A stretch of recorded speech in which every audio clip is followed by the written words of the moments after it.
Hi students, நம்ம last classல unit number 9 solutions அந்த chapter இருக்கக்கூடிய important question பார்த்தோம். So நம்ம இன்னைக்கு class என்ன பார்க்க போறோம்னா unit number 3 thermal physics இந்த chapter இருக்கக்கூடிய important ரெண்டு detail answer பார்க்க போறோம். So thermal அப்படினா வந்துட்டு heat அப்படினு தெரியும். So full and full இந்த lesson வந்துட்டு எதை பேஸ் பண்ணுதுன்னு பாத்தீங்கன்னா temperature and heat base பண்ணதான்.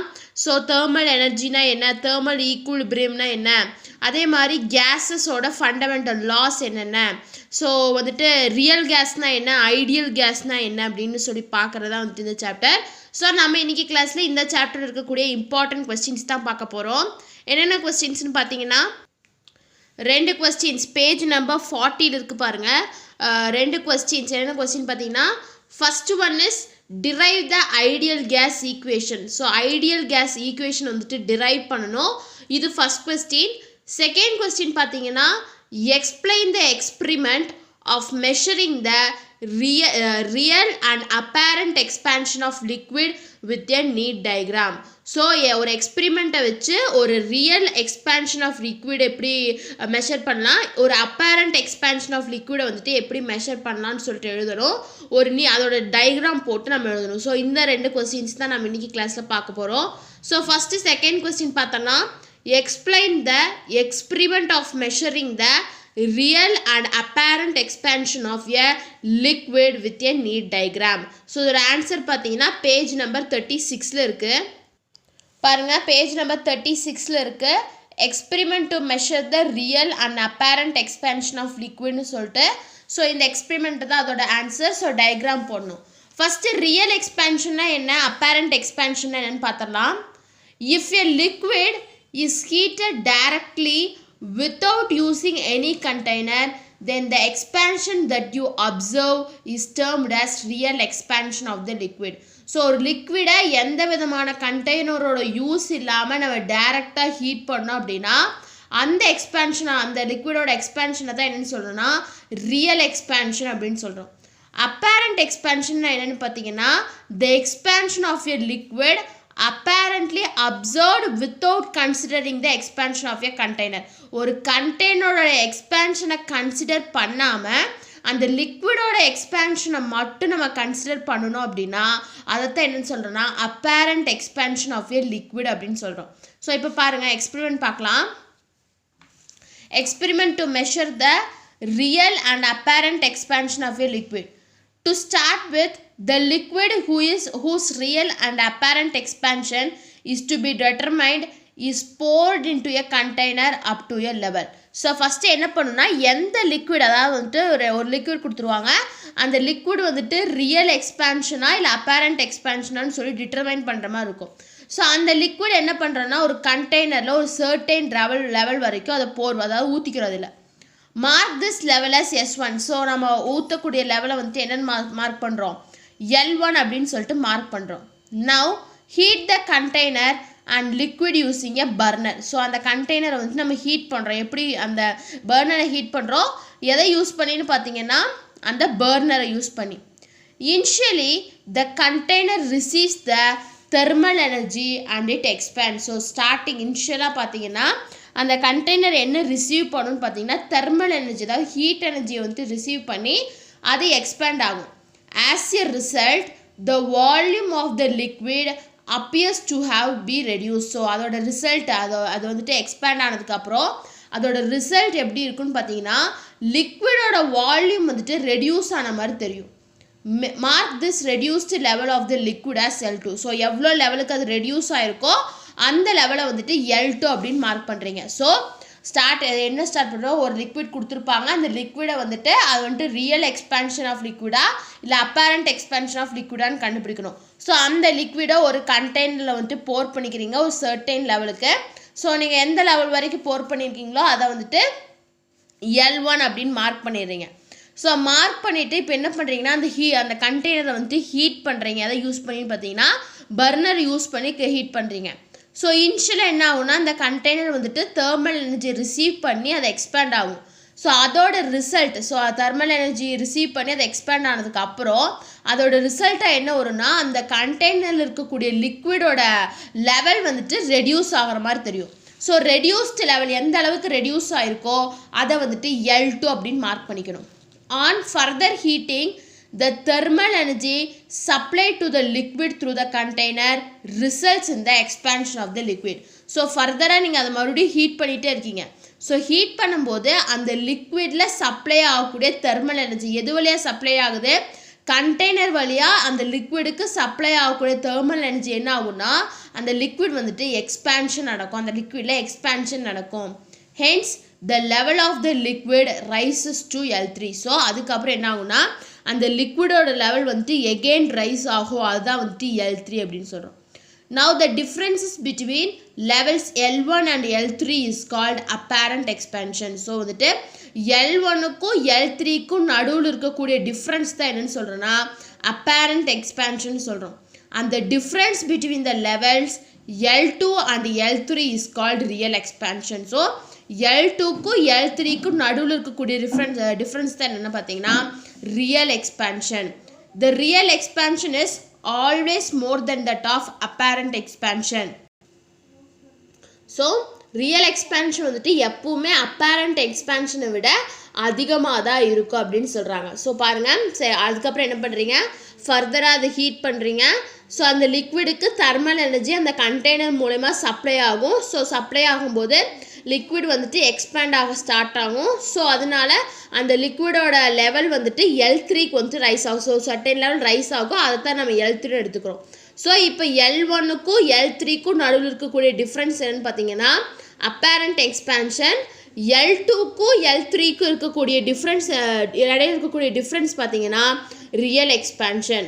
ஸோ எப்பவுமே ரியல் எக்ஸ்பேன்ஷன் வந்துட்டு அப்பேரண்ட் எக்ஸ்பேன்ஷனை விட அதிகமாக தான் இருக்கும் அப்படின்னு சொல்கிறாங்க. ஸோ இதான் வந்துட்டு experiment to measure the real and apparent expansion of liquid. First ஒரு எந்த லிக்விடை நம்ம கண்டுபிடிக்கணுமோ அந்த லிக்விடை ஒரு கண்டெய்னரில் போர் பண்ணிக்கிறீங்க. ஸோ போர் பண்ணிவிட்டு ஒரு லெவலுக்கு போர் பண்ணுறீங்க. அந்த லெவலில் வந்துட்டு L1 மார்க் பண்ணணும். நெக்ஸ்ட் அந்த கண்டெய்னரை வந்துட்டு பர்னரோட ஹெல்ப்னால அதை வந்துட்டு ஹீட் பண்ண ஆரம்பிக்கணும். ஸோ இனிஷியலாக அந்த கண்டெய்னர் வந்துட்டு தெர்மல் எனர்ஜியை ரிசீவ் பண்ணி அது வந்துட்டு எக்ஸ்பேண்ட் ஆகும். ஸோ அதோட ரிசல்ட்னால அந்த லிக்விடோட வால்யூம் வந்துட்டு ரெடியூஸ் ஆக ஆரம்பிக்கும். ஸோ அந்த லிக்விட் எந்த அளவுக்கு ரெடியூஸ் ஆகிருக்கோ அந்த லெவலை வந்துட்டு L2 அப்படின்னு மார்க் பண்ணும். ஸோ ஃபர்தராக நம்ம மறுபடியும் ஹீட் பண்ணும்போது அந்த தெர்மல் எனர்ஜி வந்துட்டு லிக்விடுக்கு வந்துட்டு கண்டெய்னர் மூலமா சப்ளை ஆகும். ஸோ அப்படி சப்ளை ஆகும்போது லிக்விடோட எக்ஸ்பேன்ஷன் நடக்கும். ஸோ அதனால அந்த லிக்விட் லெவல் மறுபடியும் ரைஸ் ஆகும். அந்த ரைஸ் ஆகக்கூடிய லெவல் தான் என்னென்னு பார்த்தீங்கன்னா L3.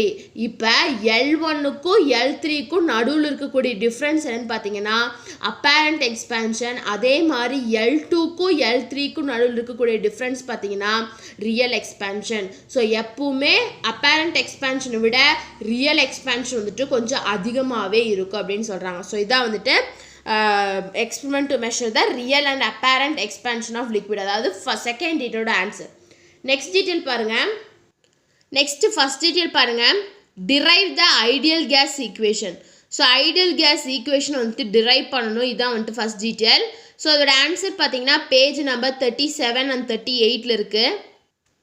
பாருங்கள், பேஜ் நம்பர் 37ல் ஐடியல் கேஸ் ஈக்குவேஷன் இருக்குது பாருங்கள், இங்கேருந்து ஸ்டார்ட் ஆகுது. The ideal gas equation is an equation which relates all the properties of an ideal gas. So ideal gas equation அப்படிங்கிறது ஒரு ஈக்குவேஷன் தான். அது என்ன ரிலேட் பண்ணுன்னா ஐடியல் கேஸோட எல்லா ப்ராப்பர்ட்டிஸையும் ரிலேட் பண்ணும். அதான் சொல்கிறாங்க the ideal gas equations is an equation which relates all the properties of an ideal gas. An ideal gas obeys Boyle's law and Charles law and Avogadro law. So இந்த ideal gas வந்துட்டு எந்தெந்த law obey பண்ணுன்னு பார்த்தீங்கன்னா Boyle's law, Charles law and அவக்ராடோ law, இந்த 3 லாஸையும் வந்துட்டு obey பண்ணும். So first Boyle's law. According to Boyle's லாவை பொறுத்த வரைக்கும் என்ன, PV is equal to constant. So இதை வந்துட்டு ஈக்குவேஷன் 1 எடுத்துக்கணும். நெக்ஸ்ட் பாருங்கள், Charles law. According to Charles law V/T is equal to constant. இது equation 2. According to Avogadro law V/N is equal to constant. இது வந்துட்டு equation 3. After combining the equations 1, 2 and 3, you can get the following equation. So இந்த மூணு ஈக்குவேஷன்ஸையும் நீங்கள் combine பண்ணுறீங்க. So combine பண்ணும்போது உங்களுக்கு என்ன கிடைக்கும்னா PV by NT is equal to constant அப்படின்னு கிடைக்கும். பாருங்க PV by NT is equal to constant எப்படி வந்துச்சுன்னு பாருங்க. ஃபர்ஸ்ட் பாய்ஸில் என்ன PV is equal to constant, அது ஈக்குவேஷன் 1. நெக்ஸ்ட் சார்ஜ்ல என்ன V by T is equal to constant, அது ஈக்குவேஷன் 2. நெக்ஸ்ட் அவகோட்ரோல என்ன V by N is equal to constant, அது equation 3. So equation 1, 2, 3ன்னு எடுத்துக்கிட்டோமா. இப்போ ஃபர்ஸ்ட் என்ன பண்ணுறீங்கன்னா ஈக்குவேஷன் 2வையும் ஈக்குவேஷன் 3யும் கம்பைன் பண்ணுறீங்க. அப்போ என்ன ஆகும் V by T is equal to V by N வரும். ஸோ V கேன்சல் ஆயிடுச்சுன்னா என்ன வரும் 1 by T is equal to 1 by N வரும். ஸோ இதுக்கு ரெசிப்ரோக்கல் எடுத்தோம்னா T by 1 is equal to N by 1 வரும். ஸோ N அப்போ வந்துட்டு டிவிஷனில் இருக்குது, இந்த பக்கம் வந்தால் மல்டிப்ளிகேஷன் ஆகும். அப்போ N into T is equal to constant கிடைக்கும். இப்போ என்ன பண்ணுறீங்கன்னா இது ஈக்குவேஷன் 4 எடுத்துக்கணும். இப்போ ஈக்குவேஷன் 4ஐயும் ஈக்குவேஷன் 1ஐயும் கம்பைன் பண்ணுறீங்க. பாருங்கள் கம்பைனிங் ஈக்குவேஷன் 1 and 4 பண்ணும்போது ஈக்குவேஷன் 1 என்ன PV is equal to equation 4 என்ன NT. அப்போ மல்டிப்ளிகேஷன் இந்த பக்கம் வந்தால் டிவைட் ஆகும். அப்போ PV by NT is equal to constant அப்படின்னு கிடச்சிரும். ஸோ இங்கே பாருங்கள் PV is equal to PV by NT is equal to constant, இந்த அந்த ஃபார்முலா கிடச்சிருச்சு. The above relation is called combined law of gases. So இந்த ரிலேஷனை தான் என்னன்னு சொல்கிறோன்னா combined law of gases அப்படின்னு சொல்கிறோம். If you consider a gas which contain mu moles of gas, the number of atoms contained will be equal to mu times of Avogadro number Na. Suppose ஒரு கேஸில் வந்துட்டு எவ்வளோ moles இருக்குன்னு பார்த்தீங்கன்னா mu moles இருக்குன்னு வச்சுக்கோங்க. ஸோ அப்போ அதில் இருக்கக்கூடிய ஆட்டம்ஸ் எதுக்கு ஈக்குவலாக இருக்குன்னா மியூ டைம்ஸ் அவகோட்ரோ நம்பருக்கு வந்துட்டு ஈக்குவலாக இருக்கும் அப்படிங்கிறாங்க. அப்போ N is equal to N என்ன இங்கே எவ்வளோ மோல்ஸ் இருக்குது N is equal to mu into Na. So இப்போ என்ன பண்ணுறீங்கன்னா using equation 3.5 equation 3.4 can be written. So என்னோட வேல்யூ என்ன மியூ இன்ட்டு Na. ஸோ என்னோட வேல்யூவை கொண்டு போயிட்டு ஈக்குவேஷன் 4ல் சப்ஸ்டியூட் பண்ணுறீங்க. அப்போ PV by mu Na into T is equal to constant. ஏன்னா என்னோட வேல்யூ என்ன கிடச்சிருக்கு மியூ இன்ட்டு Na கிடச்சிருக்கு. ஸோ அந்த எண்ணுக்கு பதிலாக மியூ NAவை வந்துட்டு சப்ஸ்டியூட் பண்ணுறீங்க. The value of constant in the above equation is to be taken Kb, which is called Boltzmann constant. So இந்த மேலே இருக்கக்கூடிய ஈக்குவேஷனுக்கு இருக்கக்கூடிய கான்ஸ்டன்ட் வேல்யூ என்ன எடுத்துக்கிறீங்கன்னா கேபின்னு எடுத்துக்கிறோம். அது என்னென்னு பார்த்தீங்கன்னா போல்ட்ஸ்மேன் கான்ஸ்டன்ட் சொல்லுவாங்க. அதோட வேல்யூ எவ்வளோன்னு பார்த்தீங்கன்னா 1.38 into 10 to the power minus 23 joule K to the power minus 1. Hence we have the following equation. So என்ன equation வரும் PV by mu NAT is equal to KB அப்படின்னு வரும். ஸோ PVயை மட்டும் இந்த பக்கம் வச்சுட்டு mu NAT அங்கே கொண்டு போது மல்டிப்ளிகேஷன் ஆகும். ஸோ அப்போ mu NA KBT அப்படின்னு வரும்.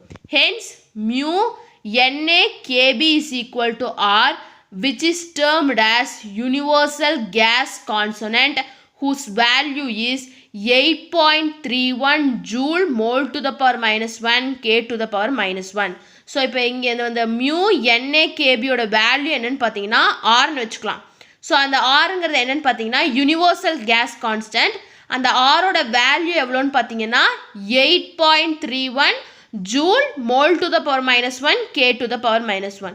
ஸோ இந்த டேர்முக்கு பதிலாக நம்ம ஆரை சப்ஸ்டியூட் பண்ணும்போது என்ன ஆகும் PV is equal to RT அப்படின்னு வரும். Ideal gas equation is also called as equation of state because it gives the relationship between the state variables and it is used to describe the state of any gas. So ideal gas equation என்னன்னு சொல்கிறோன்னா equation of state அப்படின்னு சொல்கிறோம். ஏன் அப்படி சொல்கிறேன்னா இது வந்துட்டு stable வேரியபிள்ஸுக்கு உண்டான ரிலேஷன்ஷிப்பை வந்துட்டு கொடுக்கும். ஸோ அது மட்டும் இல்லாமல் இது எதுக்கு யூஸ் ஆகும்னு பார்த்தீங்கன்னா ஒரு கேஸோட எந்த ஸ்டேட்டை டிஸ்கிரைப் பண்ணுறக்கும் நம்ம இது யூஸ் பண்ணலான்னு சொல்கிறாங்க. ஸோ ஃபஸ்ட்டு ஐடியல் கேஸ் ஈக்குவேஷனில் 3 law Boyle's law, Charles law and Avogadro law 3 லாவோட ஃபார்முலா எழுதுறீங்க. அது ஈக்குவேஷன் 1 2 3 எழுதிக்கிறீங்க. ஸோ அந்த 3 ஈக்குவேஷனையும் கம்பைன் பண்ணும்போது PV/NT is equal to constant வரும்.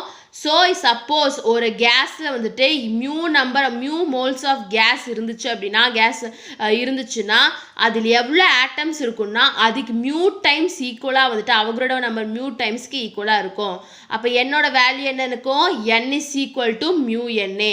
ஸோ என்னோட வேல்யூவை கொண்டு போயிட்டு இந்த 4th ஈக்குவேஷனில் சப்ஸ்டிட்யூட் பண்ணும்போது PV/mu NA T is equal to constant கிடைக்கும்.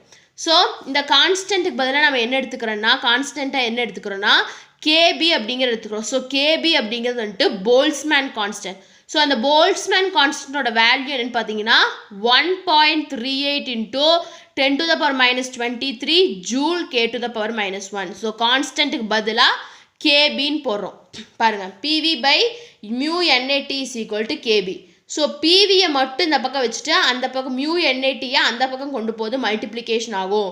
ஸோ மியூ என்ஏ கேபிடி அப்போ PV is equal to mu NA கேபிடின்னு மாறும். ஸோ இந்த மியூ என்ஏ கேபிக்கு பதிலாக நம்ம ஆர் போடலாம். ஆருங்கிறது வந்துட்டு யூனிவர்சல் கேஸ் கான்ஸ்டன்ட். அதோட வேல்யூ எவ்வளோன்னு பார்த்தீங்கன்னா 8.31 joule mole to the power -1 K to the power -1. So இந்த மியூ என்ஏ கேபிக்கு பதிலாக ஆரை நம்ம சப்ஸ்டியூட் பண்ணும்போது PV is equal to RT வரும். ஸோ இதுதான் வந்துட்டு ஐடியல் கேஸ் ஈக்குவேஷன் சொல்கிறோம். ஸோ இந்த ஐடியல் கேஸ் ஈக்குவேஷன் நம்ம என்னென்னு சொல்லணும்னா ஈக்குவேஷன் ஆஃப் ஸ்டேட்னு சொல்லலாம். ஏன் அப்படி சொல்லணும் அப்படின்னு பார்த்தீங்கன்னா ரிலேஷன் ஸ்டேட் வேரியபிள்ஸுக்கு நடுவில் ரிலேஷனை வந்துட்டு இது கொடுக்குது. ஸோ இதை வந்துட்டு ஒரு கேஸோட எந்த ஸ்டேட்டை டிஸ்கிரைப் பண்ணுறக்கும் நம்ம யூஸ் பண்ணலாம் அப்படின்னு சொல்கிறாங்க. ஸோ இதை வந்துட்டு ideal gas equation. So drive ideal gas equation அப்படின்னு கேட்கும்போது ஃபஸ்ட்டு அந்த 3 லாஸோட ஃபார்முலா, அதுக்கப்புறம் கம்பைன் வருது, அப்புறம் என்னோட வேல்யூ கண்டுபிடிக்கிறீங்க, அதை சப்ஸ்டியூட் பண்ணுறீங்க, போல்ட்ஸ்மேன் கான்ஸ்டன்ட் இன்ட்ரடியூஸ் பண்ணுறீங்க, அப்புறம் ஆர் வேல்யூ போடுறீங்க. ஸோ இதான் வந்துட்டு ஐடியல் கேஸ் ஈக்குவேஷன். ஸோ நம்ம இன்றைக்கி கிளாஸில் பார்த்தீங்கன்னா யூனிட் நம்பர் 3 சாப்டர் நம்பர் 3 இருக்கக்கூடிய இம்பார்ட்டன்ட் டீட்டெயில் 2 இம்பார்ட்டன்ட் டீட்டெயில் பார்த்தோம். ஸோ இந்த 2 டீட்டெயில் ஏதாச்சும் டவுட் இருந்துச்சு அப்படின்னா கமெண்ட் பண்ணுங்கள். இந்த வீடியோ கிளாஸ் பிடிச்சிருந்தால் லைக் பண்ணுங்கள், ஷேர் பண்ணுங்கள், சப்ஸ்கிரைப் பண்ணுங்கள். தேங்க்யூ.